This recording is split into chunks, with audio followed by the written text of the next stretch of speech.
Self-esteem is the key to high performance. It's not work if you love what you're doing. But does that look like your group? No. If you left it to engineers, no car would ever come off the assembly line. Focus on the few, not the many. And most of you don't believe passionately in what you're doing. What gets measured gets accomplished. You just gotta do it. But I'm high on life. I always have been high on life. When they look in the mirror, Brian, they don't like what they see. And to practice success before you're successful.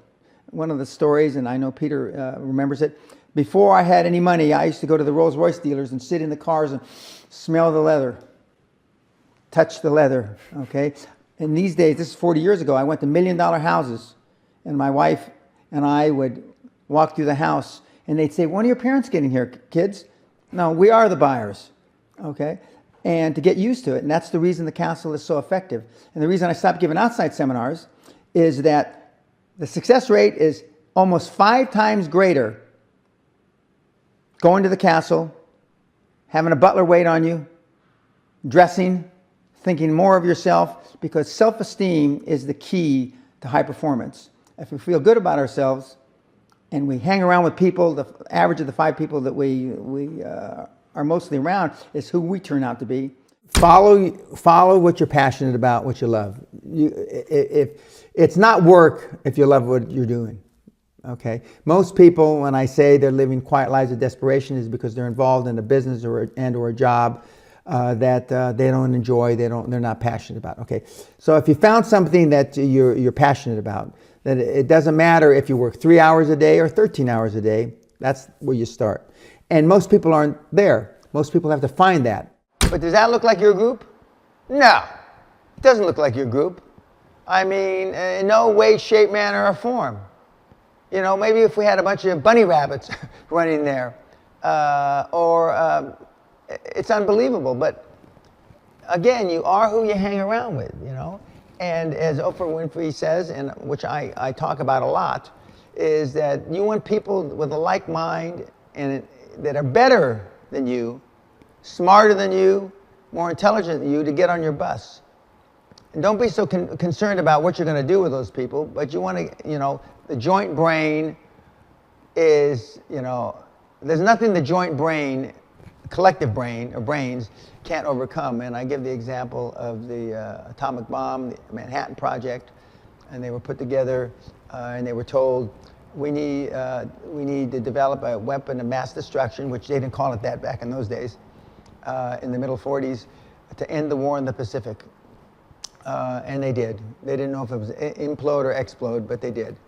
But if your team doesn't look like that, then you should, I won't say you should give serious thought, you should just change. Perfection equals paralysis. Okay, so you can never make a perfect decision. No, no.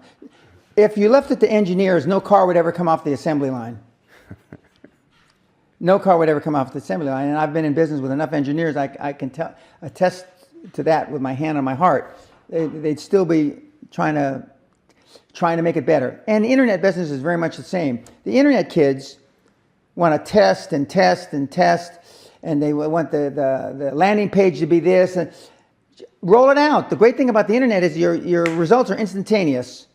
And you can make changes instantaneously. Correct. I mean, if something that I'm overseeing at Concord level, 60,000 feet, doesn't work in 2 days, can it? Forget about it. Move on. And today at our meeting, now the young kids are, we ran it 3 days, sir, and we closed it down. And they are thinking I'm going to ask why. I said, no, that's fine. Next, because without them making mistakes and without them being allowed to make the decision, they never get any better. And 95% of the time, I know probably better than they do, but we're never going to be able to know everything or have them know everything unless, and they will never know everything, but unless they make mistakes and get comfortable with making mistakes. Clausewitz, the famous Prussian general, said, focus on the few, not the many. And the most common error that I see in reasonably successful businessmen and women are that they try to do too many things. And focus on the few, not the many. Most of you lack the skills to sell your vision with clarity. Because you don't practice, and the travesty really is because you don't believe enough in it. You just don't. And if what you're trying to finance isn't your dream, isn't your vision, I mean, the banker or the person on the other side of the table sees through it clearly. They know just absolutely, definitively. Because at the end of the day, they want to feel down deep inside, warm and fuzzy, that this person or this person will do whatever it takes to pay me back the money. And if you don't believe with all your heart, then you're not going to, go that extra mile. That's what they want to believe. And most of you don't believe passionately in what you're doing. And that's why it's very easy for me to say you ought to turn the damn key. Just walk away. And look for something that you can passionately believe in. Is that so difficult? Another one of my great influencers is Toyota automobile. He wrote a book called The Toyota Way, and he said, constant supervised stress. Constant supervised, actually I think he used the word organized stress. What does that mean? It means keep people accountable, just like Peter Sage says. Right. Keep people, what gets measured gets accomplished. And I have signs on most of the business I'm involved in. When you walk in the door, there's a big thing about as big as that painting there. What gets measured gets accomplished. Right. Without measurement, you're just fooling yourself. Okay, the question is, do you, the person asking the question, have what it takes to do what Dan did? You never know. But no one does know initially, up front. You have to try. You have to swing at the plate. You have to, take risk. You have to be willing to sacrifice. You have to be willing to make commitment. And just do it. I keep saying that. I mean, it's simplistic. It sounds like I'm,